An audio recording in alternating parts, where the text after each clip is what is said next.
Fala pessoal, estamos ao vivo para mais um podcast aqui no canal da DBLCM, onde todas as semanas está trazendo informações sobre banco de dados Oracle. E nessa semana a gente está fazendo lives de aquecimento aqui, podcast de aquecimento, para a gente falar sobre Exadata. Por quê? Porque na semana que vem nós vamos ter um evento inédito aí na DBLCM, com conteúdos inéditos, onde a gente vai falar um pouco sobre Exadata. Então a gente vai fazer uma masterclass de Exadata, colocando a mão na massa, falando muitos exemplos na prática. Então vou colocar até o link aqui para vocês se cadastrarem, caso você queira realmente participar desse evento exclusivo. Estou aqui com o Ricardo Lírio mais uma vez. Tudo bom, Ricardo? Certinho, tudo bem, gente? Show de bola, meu camarada. E vamos lá para mais um bate-papo sobre Exadata, né, Ricardo? E a gente sabe quanto que o elemento de rede ele é importante no Exadata. Eu acho que é legal, né, cara, a gente fazer um podcast falando sobre os requisitos de network. Quando a gente fala de Exadata, que eu acho que muitos ambientes, né, muitos clientes que às vezes vai adquirir um Exadata de primeira não entende como que é a questão dos requisitos de rede e muitas vezes quer atualizar o ambiente com a máquina nova e também não sabe esses requisitos, né? Então é importante sempre a gente estar reforçando esses conceitos, né? Exatamente. A primeira coisa que a gente tem que lembrar é o seguinte: antes de qualquer coisa, o Exadata é um hardware, né? Independente se ele está virtualizado ou não está virtualizado, vai chegar um hack na sua empresa, né? Aquele caixotão, né? E tem diversos equipamentos lá dentro. Além dos diversos equipamentos lá dentro, você tem que se preocupar com o que vai sair do Exadata. A gente sabe que vai sair do Exadata uma tomada de energia, então você tem que se preocupar com a energia, e a parte de rede, né? Agora, o que vai sair da parte de rede? E o que tem interno no Exadata de rede? Né? Existem softwares que nos ajudam a configurar isso, né? Que vai ser algo de outro podcast aí, mas a gente tem que entender o que realmente eu tenho de rede rodando ali dentro, né? De uma maneira bem ampla, assim, bem macro, a gente já pode virar e falar o seguinte: dentro do Exadata roda um hack. Se roda um hack, né, vamos supor que o Exadata é 1 para 1. Né, eu tenho um Exadata com um ambiente, um bare metal com um ambiente. Se eu tiver virtualizado ou tiver vários ambientes, mesmo se for bare metal, né, segregado, eu tenho que lembrar que vou ter mais redes aí, né, mais IPs e mais faixas ali dentro para poder atender o público-alvo, né, o cliente. Mas a gente tem que lembrar que ele é um hack. Então, já de cara, eu já tenho que me preocupar com IPs que vão para o scan, IPs que vão para a parte do interconnect, né? E os IPs privados, os IPs públicos e os IPs do scan. Então, já de cara, eu tenho que me preocupar com 3 faixas de IP ali. Já. Mas só que tem um detalhe: isso é quando eu acabei de configurar o Exadata e estou entregando ele para você começar a usar. Só que ele tem toda uma parte de gerência. As máquinas da Oracle, né, elas já vêm com uma Ilon, que é aquela Integrated Lights On, aquela interface para você poder dela conectar no Exadata mesmo desligado, ligar o Exadata, o DBNode, desligar o DBNode, os storage services. Você vai conectar, na verdade, nos DBNodes, né, vai conectar e fazer a ligação de tudo que você precisar, né? E você tem uma rede de gerência, que ela conecta com todo o resto do Exadata. Quando você instala o seu agent do Enterprise Manager, né, ele verifica nessa rede. Essa rede de gerência tem acesso às PDUs, tem acesso aos storage services, tem acesso a tudo. Então, é nela que eu consigo gerenciar todo o meu ambiente, né? Então, eu já tenho que me preocupar com rede de cliente, que ali dentro eu tenho IP público e IP do scan. Rede de gerência, rede da Ilon, a rede de interconnect, que no X8 essa rede não é mais uma InfiniBand, ela tem em cima daquela ROCE, que é uma rede de 100 GB, né? Então eu tenho uma rede muito mais rápida, né?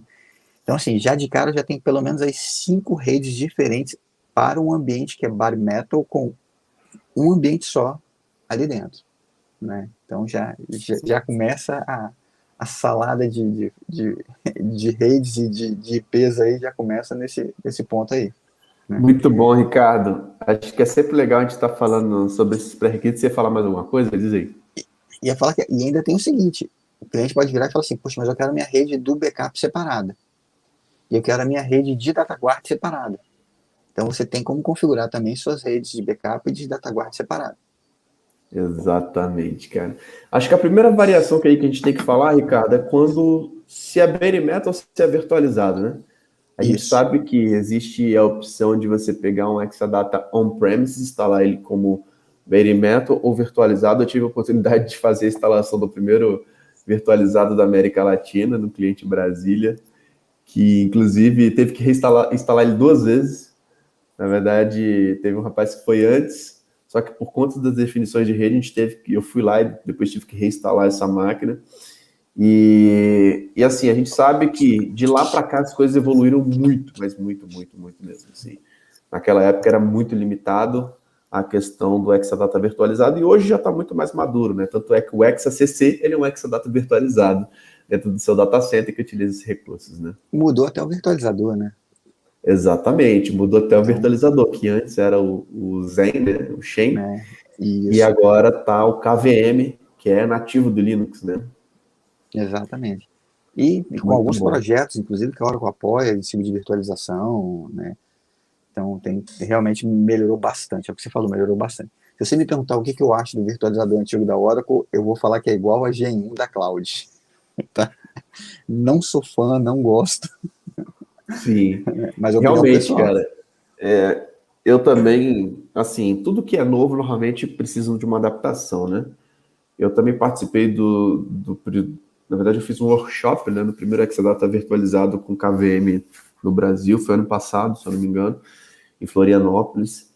E lá a gente encontrou alguns bugs, por exemplo, né? Então, todo produto que vem novo, né, algo que mudou, normalmente vem com alguns ajustes, vem com melhorias, a gente encontra bugs, né, porque é algo relativamente novo. Então, passa por esse processo de amadurecimento, né, cara?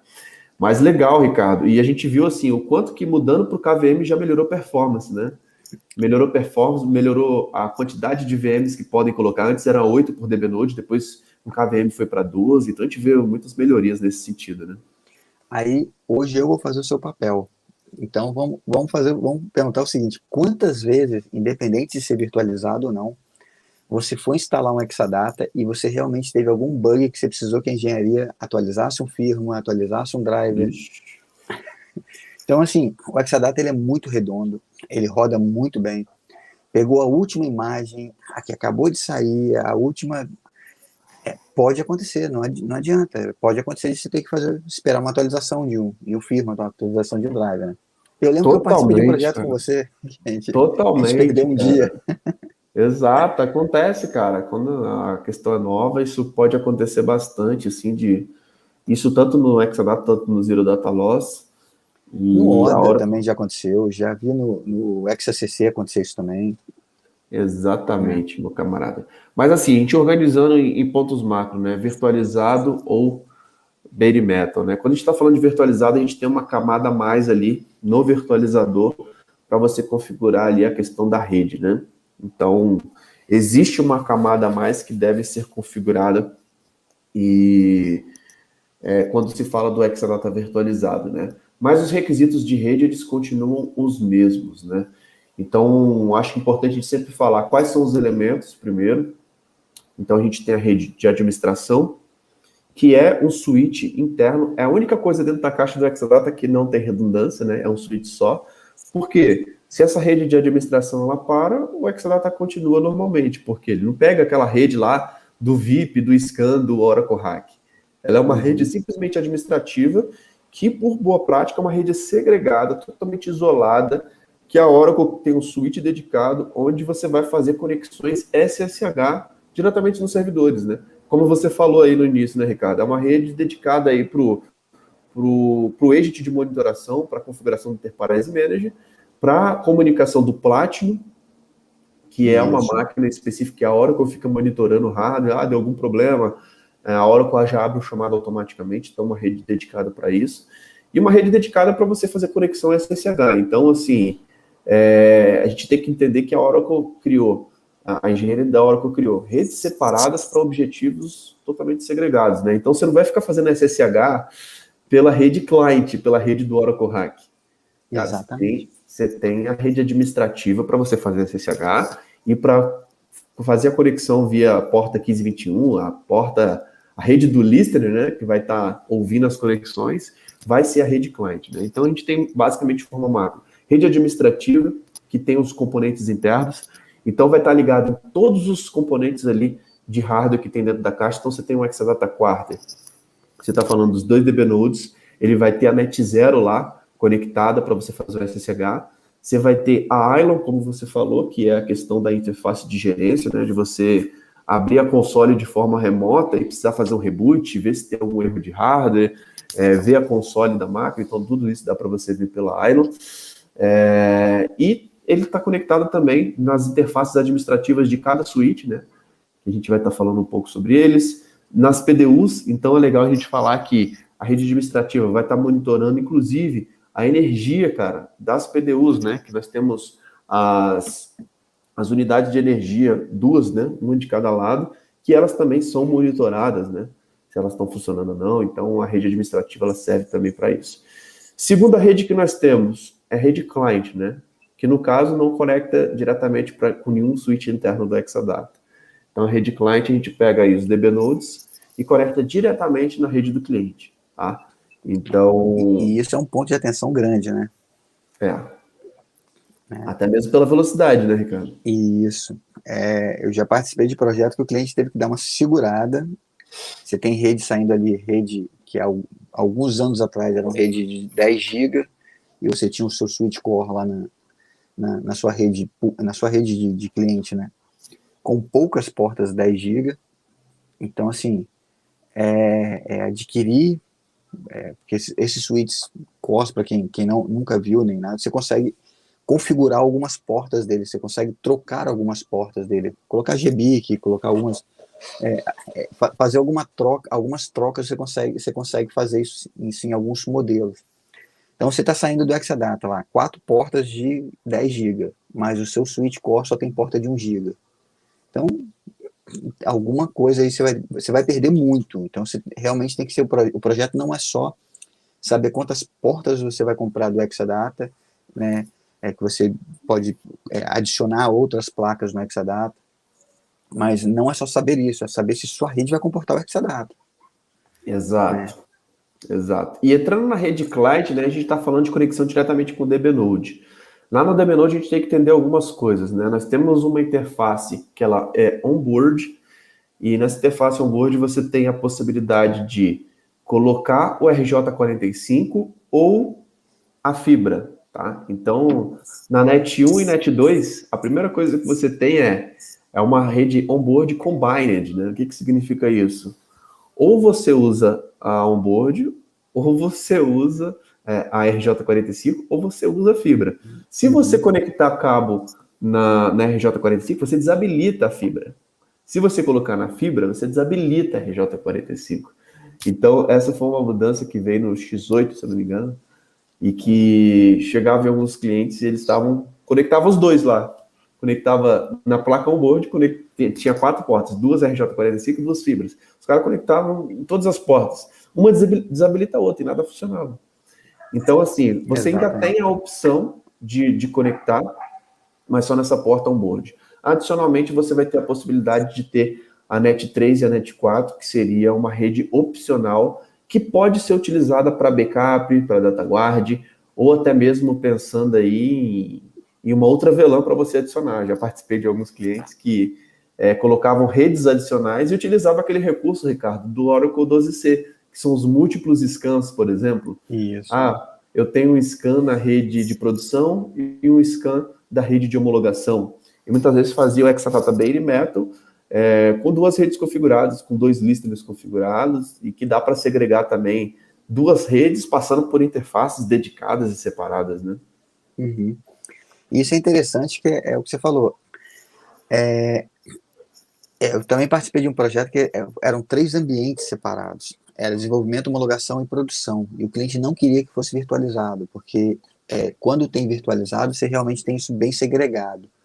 Mas qualquer alteração de recurso da máquina é um pouco mais complicado, né? Então, dá um pouco mais de trabalho você mexer em recursos dos seus ambientes se eles forem virtualizados. Já no caso do Bare Metal mesmo, você criava os 3 ambientes né, criava as três VLANs, dizia que, né, pelo remote list, né, você dizia de onde que ele vinha a conexão, você bloqueava as conexões no próprio firewall, você bloqueava os servidores que estavam vindo, que era de homologação, não conectava na outra rede, e pronto. Né? Então, realmente é bem interessante essa questão de você ter redes adicionais, principalmente, não só pensando em segregar a parte de ambiente, mas principalmente para o backup. Né? O Exato. backup é um guloso na rede, porque você, na hora que você starta o backup, você tem um tráfego de rede muito grande, né? Então, imagina eu vou fazer um backup full de base de 30 tera e eu startei o backup agora. Por mais que eu faça transações no meu banco, eu estou passando 30 tera, só vai acabar quando eu acabar de passar 30 tera na rede, né? Então, assim, Exato. é ideal a gente ter redes separadas de backup, né? Boa Evitar prática essa concorrência. total, Boa né? prática, total, total. Puder ter Muito. também para data guard, interessante, mas o backup, pensa no backup. Pelo menos separar o backup é interessante. Né? Exato. E pessoal, quando a gente está falando de DB Nodes, a gente está falando aqui das interfaces, né? NET 1 e 2 da rede client, NET 3 e 4 é um opcional de fibra que já vai estar lá, padrão. E você tem a opção, na hora de fazer uma aquisição de um Exadata, de adquirir a 5 e a 6 também, tá?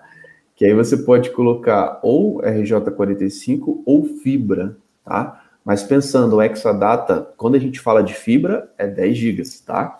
Quando se fala de RJ45, dependendo do cabo, né? Se tiver um CAT5 ou CAT6, você pode colocar até o RJ45, né? O cabo tradicional, utilizando 10 gigas também, ou utilizando 1 giga, tá? Isso vai depender, inclusive, do cabeamento que foi passado lá. Então não adianta nada você ter um switch que suporta, mas colocar um cabo que não suporta, né? Mas é interessante a gente poder falar sobre essa terceira opção que nós temos de colocar as interfaces 5 e 6, porque são interfaces realmente que você tem a possibilidade de ter mais um cara, mas você tem que adquirir essa option à parte na hora da aquisição do hardware, tá? E sempre lembrando, o Exadata trabalha sempre com bound, com par de interfaces, né? Então ele sempre nunca vai estar com uma interface sozinha ali funcionando. Ele sempre vai ter a questão do bound, que é um ativo e passivo, ou você pode habilitar o LACP, que aí no caso ele vai ficar as duas interfaces funcionando simultaneamente, tá? Então, sempre a gente pensar que o Exadata é uma máquina toda redundante, inclusive nas interfaces, né? Se uma interface de rede parar, ele vai ter a outra interface funcionando e a gente consegue manter o funcionamento sempre ativo. Ponto importantíssimo, tá? Que eu já passei num projeto gigante. Quando a gente está falando de Exadata oitavo, ele vem sem uma CPU, tá? E por não vir essa CPU, você não consegue habilitar essa interface adicional de rede. Por quê? A interface ela vai estar vinculada a uma PCI lá. E se você não tem esse slot lá, uma CPU a mais, como que é o oitavo ele vem todo dividido, né? Tanto uma CPU a menos ao invés de duas, e ele vem com menos disco, menos recursos realmente, e aí você não consegue habilitar essa interface adicional quando se fala de um oitavo, tá? Mas é um ponto importante. Quer falar alguma coisa aí, Ricardo? Não, tá, só engasguei mesmo. Show de bola. Só lembrando, a gente tem uma opção também agora de placa de rede de 25 GB, né? Perfeito. Né? Então a gente, né, eu não sei se ela é específica do X8M, do X8, mas a gente tem também a opção de ter placa de 10 GB ou de 25 GB, né? Se eu não me engano, Então, veio a partir do X8, cara, essa X8, né? opção, que eu acho que muitas vezes muitos clientes não têm essa opção ainda na rede, né? Mas para a gente entender realmente que o Exadata ele está sempre atualizado com o que tem de ponta ali quando se fala de network também, né? Que é um elemento fundamental, né? Tem uma rede, uma infraestrutura muito boa. Assim foi com o InfiniBand, né? E todo mundo aumentando a velocidade da placa Ethernet, aumentando a velocidade, aumenta aqui, aumenta ali, aí pega a placa de 10 GB, em cima do RJ45 pega a placa de 10 GB, faz um bound ativo, e para tentar aumentar. A hora que eu veio com o InfiniBand, já de cara botou 40 GB. Ó, a rede interna aqui do Interconnect, que é a rede, para quem segue a DBOCM e vê as aulas de hack, é uma rede importantíssima, né? Uma das, eu vou dizer que é a mais importante, porque se ela cair, um nó seu vai cair, com certeza, né? Então, assim, é uma rede bem importante, é uma rede que tem um tráfego muito pesado, Então ela já startou isso com 40 GB. Exato, cara. E a Oracle está sempre ligada em projetos, né, de faculdades, desenvolvimento em laboratórios de faculdade, que foi quando veio o ROCR, né, que é a parte que volta para a parte do InfiniBand, mas agora com 100 GB. Então já é o padrão dela, né, 100 GB na parte do que seria o InfiniBand, né, que agora não é mais InfiniBand, é ROCR, né? E, pessoal, a gente está falando de throughput de rede aqui, a gente está falando fora a inteligência e o software totalmente otimizado, tá? Tem um bom hardware, sim, tem um bom switch, tem boa rede, mas a gente tem também um software inteligente por trás. É até legal a gente falar também sobre isso, Ricardo, que o Exadata ele é totalmente suportado aí na camada de VLANs, tá?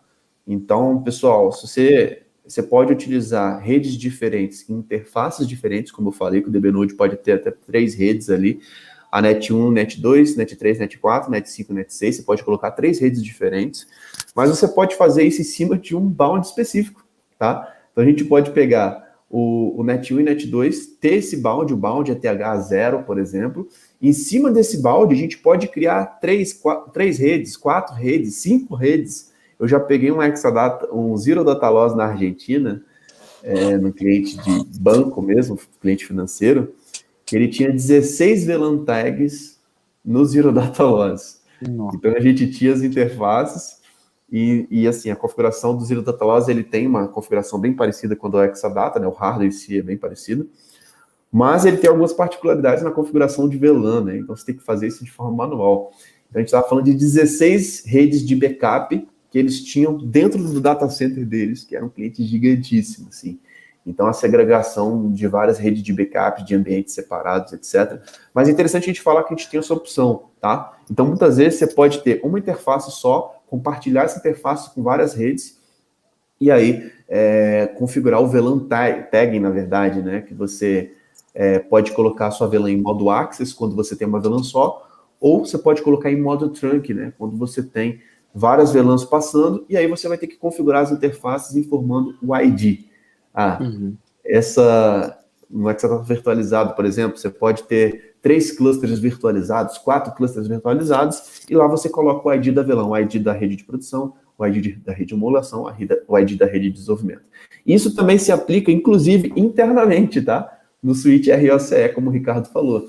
Então, você pode ter no switch ROCE a possibilidade de ter segregação também. Você tem 3 clusters virtualizados. Então, vamos segregar também o interconnect. Vamos deixar uma VLAN específica quando se fala da comunicação do storage, uma rede específica quando se fala de desenvolvimento, do cluster de desenvolvimento, uma rede específica do cluster de produção. Então, a gente consegue, inclusive, entrar nesse nível de detalhamento também quando se fala de Exadata, né? Que é uma boa prática também, né, Ricardo? Quando se fala de isolamento de rede, é interessante. Exatamente. De ver que eu estou puxando lá, que eu estou com mais estupido, gente, vocês desculpem. Mas, exatamente. A gente sabe que a gente pode segregar tudo, botar, como você falou, tudo em cima da mesma placa de rede ali, vamos falar assim, ou a gente pode criar VLANs. O ideal é você criar VLANs porque você orienta o tráfego, né? Para quem estudou rede antigamente, né? Você via aquelas quando a pessoa ia explicar como é que era VLAN, você tinha aquele monte de pistas assim, e de repente você tinha algumas placas dizendo que você podia virar para a direita ou para a esquerda. Quando você cria VLAN, não, você tem a pista que vai para a direita separada, você tem a pista que vai no centro separada, e a pista que vai para a direita, né, separada. Então você tem, cada uma só comunica com aquele outro IP, você não tem que, o switch, mesmo que seja fração de milissegundo ou milissegundo para poder fazer aquele ajuste ali, mas você não tem mais isso, ele já vai direto no que ele realmente precisa. É um tempo bem pequeno que você ganha, mas multiplicado por milhares de vezes ao dia, você está ganhando aí na performance. Então, realmente é um best practice. Exato, cara. E, Ricardo, acho que é isso, cara. A gente, só fazendo uma recapitulação aqui, nós temos a rede administrativa, que é uma rede interna, que normalmente você faz um uplink do switch que está na rede do cliente, diretamente nesse switch do Exadata. Então, uma rede que, quando depois você faz o uplink, o cliente realmente vai gerenciar essa rede administrativa. Você tem a rede ROCE, que antes era o antigo InfiniBand, que é uma rede interna. Nós temos 2 switches internos, que hoje está em 100 gigas. Você tem a possibilidade aí... não é uma rede que tem gateway, tá, pessoal? É uma rede simplesmente interna que não vai se comunicar com a rede externa, mas essa rede tem o papel ali do interconnect para fazer uma comunicação rápida interna quando se fala dos storage e dos DB nodes. Lembrando que essa rede ela é utilizada tanto para o interconnect, tanto para o storage também, para poder trazer esses dados aí do storage para o DB node quando ele precisa acessar a camada de storage do Exadata, que também dá um podcast só para a gente falar do storage do Exadata, né, Ricardo? Sim, e a gente vê o seguinte, quando você está instalando, você vai instalar o Grid Infrastructure, você tem a opção de ter a rede do interconnect, né, a rede privada. Você pode ter a privada com o ASN, que aí você vai direto para o storage, ou você pode ter a rede separada do storage, que é o que acontece no caso do Exadata. É tudo passando em cima de uma rede de 100 GB, que a latência numa rede normal do InfiniBand é de milissegundo, a latência na rede ROCE é de microsegundo. Então a gente tem uma rede que é muito mais performática, né, InfiniBand, switches redundantes, então, né, não tem nem que, como você disse, a única coisa que não é redundante é o switch de gerência, que se ele cair não tem tanto problema, né, não vai parar nada no Exadata. Exatamente, cara. E aí, pessoal, rede administrativa, rede ROCE, que é o RDMA over Converged Ethernet, né? Que é a rede interna que nós temos do ROCE. E aí nós temos também a rede client, que é uma rede que é conectada diretamente no switch aí do cliente, que normalmente, se eu utilizar fibra, vai ser 10 GB. Você tem a opção ainda de utilizar a questão do RJ45 também, mas a Oracle sempre está aconselhando, a gente sabe que a tecnologia de fibra realmente é muito mais eficiente, é recomendado, e você pode ter redes adicionais, como uma rede de backup, como uma rede específica, então você pode adicionar mais 2 interfaces ali no DB Node, né? Então é importante a gente falar desses requisitos de rede, que muitas vezes muitos clientes não entendem essa possibilidade, e muitas vezes, se o ambiente está instalado, você pode tirar de RJ45 e botar uma fibra, tá? É possível, mas não é algo que você simplesmente vai tirar e colocar. Muitas vezes você tem que refazer o balde, você tem que reconfigurar. Se estiver virtualizado, vai ter uma camada a mais de configuração que você vai ter que fazer. Então é importante a gente entender aí quais são as etapas para que a gente consiga realmente estar atualizando aí a questão da rede. Então isso é importante tanto para quem está implementando do zero, tanto para quem já trabalha com Exadata e muitas vezes quer mudar, quer melhorar a infraestrutura, quer trazer uma rede um pouco mais performática, ou até mesmo quer começar a segregar as redes. A gente tem que entender quais são as possibilidades e que é um elemento fundamental quando se fala da arquitetura do Exadata, né, Ricardo? Exatamente. É a comunicação, né? Que a gente, você precisa entregar alguma coisa. Né? Então, assim como a rede é importante no hack, que a gente sabe, né? Cara, se não tiver rede, muitas vezes o hack pode até cair, cara. Não, nem sobe. Exato. Nem sobe. Né? Dependendo do que cai, do que tá fora, nem sobe. Né? No podcast passado a gente até falou a importância do hack, né? Do elemento hack quando se fala de Exadata, e a gente está vendo também o quanto que é sensível essa parte de network. Por isso, pessoal, a gente está trazendo esses pré-requisitos nessa semana de aquecimento, os pré-requisitos aí do Oracle Hack, de conceitos importantes aí na arquitetura. Aqui a gente fica falando, trocando uma ideia, conversando, mas dentro da nossa Masterclass de Oracle Hack, semana que vem, que começa na próxima segunda-feira, se você não está cadastrado, faça o seu cadastro. A gente vai conseguir mostrar a arquitetura, abrir a tela, mostrar quais são os elementos, para que você entenda, inclusive visualizando, e também com exemplos práticos, tá? Então aqui realmente nosso objetivo é dar uma introdução para que na semana que vem a gente consiga aprofundar de cabeça, né, Ricardo? Isso aí. Mais alguma coisa aí? Não, só isso mesmo. Senão a gente vai ficar até amanhã conversando. Tem muita coisa que a gente pode detalhar, mas o objetivo realmente é uma visão macro do que você precisa e o que você tem aí. Pontos importantes. Você não precisa se preocupar com o InfiniBand ou com a ROCE, com a rede interna, porque isso já vem no Exadata. Isso já é fechado. Né? O ideal é que você realmente não mexa. Na hora que instalarem para você, na hora que fizer a instalação, isso vai vir já montadinho para você. Você tem que se preocupar com como é que está saindo. Você dimensionou um Exadata, comprou o Exadata, e você pediu placa de 25 GB, que agora você tem a opção de 25 GB, sua rede vai comportar 25 GB? Você pediu placas de 10 GB, sua rede comporta 10 GB? Gente, você já participou de projeto assim, eu já participei de projeto, que chega o Exadata, tá tudo montado, tá, beleza, e onde é que eu conecto esse cabo aqui que é de 10 GB? Mas ninguém me falou que era 10 GB. Não, falou, você assinou um documento falando que era 10 GB, você pediu 10 GB. Então, assim, a gente tem que se preocupar realmente com o que o Exadata está te entregando. Ele te entrega o que há de mais performático, inclusive, né, pode não ser a placa mais rápida que tem no mercado, né, o switch mais rápido do mercado, mas com certeza é a entrega mais rápida por causa da inteligência que está embarcada ali dentro. Né? Então, a gente tem essa questão. E tudo dentro de um único ponto de suporte, que é a Oracle. Né? Isso, para mim, é um diferencial muito grande. Não vai ter aquela briga de fornecedor, né? Um falando que é storage, outro falando que é rede, outro falando que é SO, e outro falando que é o banco. Exatamente. Não vai ter isso. Está tudo na mesma caixa, a Oracle vai dar pode suporte. Pode ser storage, pode ser SO, pode ser rede, pode ser o que for. É a Oracle. Né? Ela vai resolver por você. A diferença é que pode ser que você tenha que abrir 2 chamados, um para hardware e um para software, só isso. Exatamente. Então é isso, pessoal. Estamos fechando aqui o nosso podcast de hoje. Realmente fiquem ligados que essa semana a gente está falando especificamente de Exadata, porque semana que vem tem a nossa Masterclass de Oracle Exadata, que a gente vai conseguir mostrar mais exemplos aí para vocês na prática, beleza? Fiquem ligados que toda semana está saindo vídeos novos por aqui. O Ricardo acho que caiu, mas agora voltou aqui de novo. Gente, eu acho que é o iOS novo, tá? Só pode. Chega em 31 minutos de live. Ontem foi a mesma coisa, só pode ser isso. Amanhã eu vou fazer no computador. Tranquilo então, meu camarada. Vamos fechar aqui por hoje então, Ricardo. Beleza, gente. E amanhã a gente faz mais um podcast falando mais sobre Exadata. Pessoal, fiquem ligados que toda semana tá saindo vídeos novos aqui. E se preparem para a nossa Masterclass, que vai ser realmente conteúdos inéditos, mão na massa, quando se fala de Exadata. Grande abraço, Ricardo. Abraço. Obrigado aí, gente. Valeu.